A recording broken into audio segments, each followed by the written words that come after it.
back to the channel. We are at the Nordschleife here for the Wednesday ranked endurance race, and we are in the Bentley. We're coming to the end of the lap here at the Nordschleife, and we're going to be starting the final lap of the race. And I just wanted to show this final lap.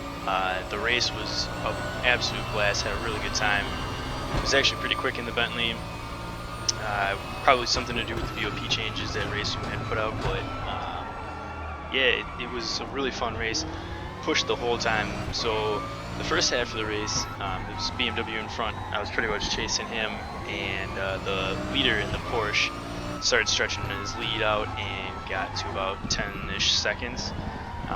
And then the BMW made a mistake on lap like 4 or 5, like halfway through the lap, and I got by. But damage was kind of done at that point. As far as trying to catch the leader, he was kind of just coasting a little bit, it seemed like, because once I got clear, he kind of picked his pace back up. And so then I stayed out an extra lap longer than everybody, and the fronts were kind of gone on the car, and I was struggling a little bit. And then when I pitted, I made a mistake and took the speed limit, pit speed limiter off too early, got a drive-through penalty.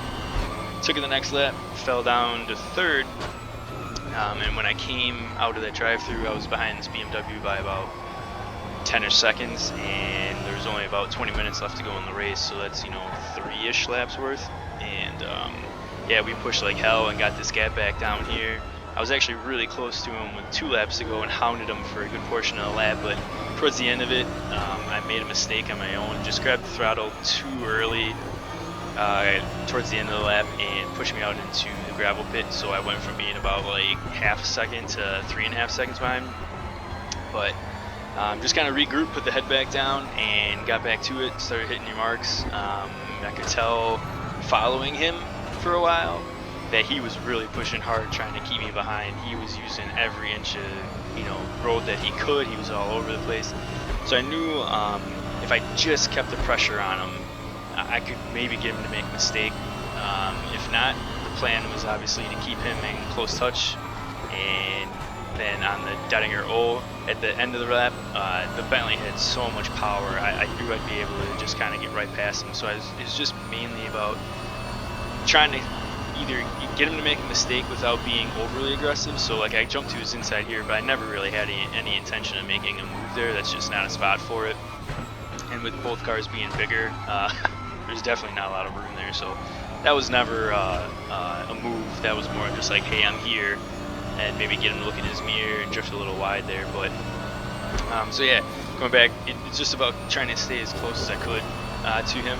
And then when we got to the very last part of the lap, hopefully blow by. Obviously, if I could get a mistake in between there, that would have been ideal. So he drove a good race, and it's not a wide track, so there were times where I had really good runs on him, not necessarily just these final 2 laps, but even earlier in the race too. And he did a good job of parking the car in the middle of the track, so I had nowhere to go. And honestly, I would do the same thing if I were him. Just absolutely killed my run, and there wasn't really much I could do about that. But I actually, early in the race, I fudged up the start and dropped a few spots, and had to work really hard on the GP side of the track to get back through some of those cars before we got to the Nordschleife, so I didn't lose a ton of time. There were a couple other quick guys that got stuck back there, and they just lost a bunch of time once we got on the Nordschleife. So it was really key to get through them and get back into some open, clean air and push a gap.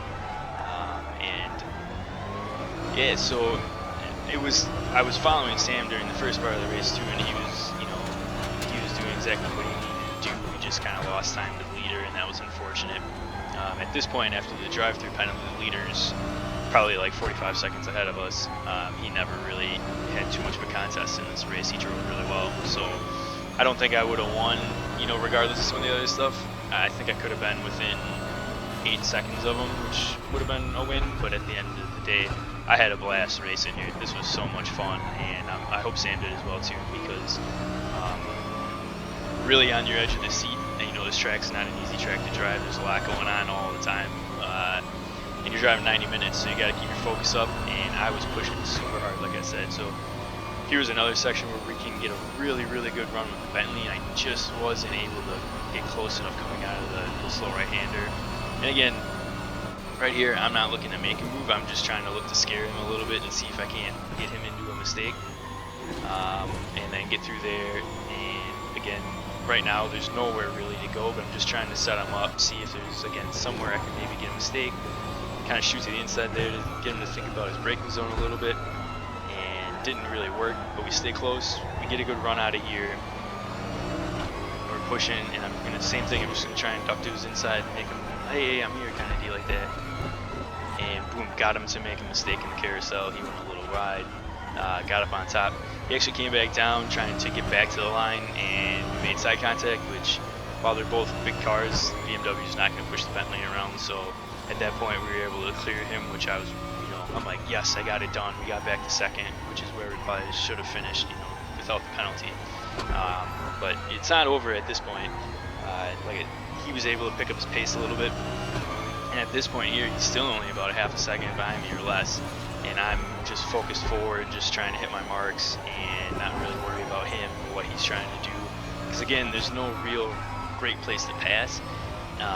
So as long as you can make sure that you hit your marks, and just kind of stay in the center of the road if need be in certain spots, there's nothing he can do about it. And I knew that if I got at least like around a second of a gap, somewhere in that range, 8/10 second of a lap, even with the draft on a long stretch, he probably wouldn't be able to get to me.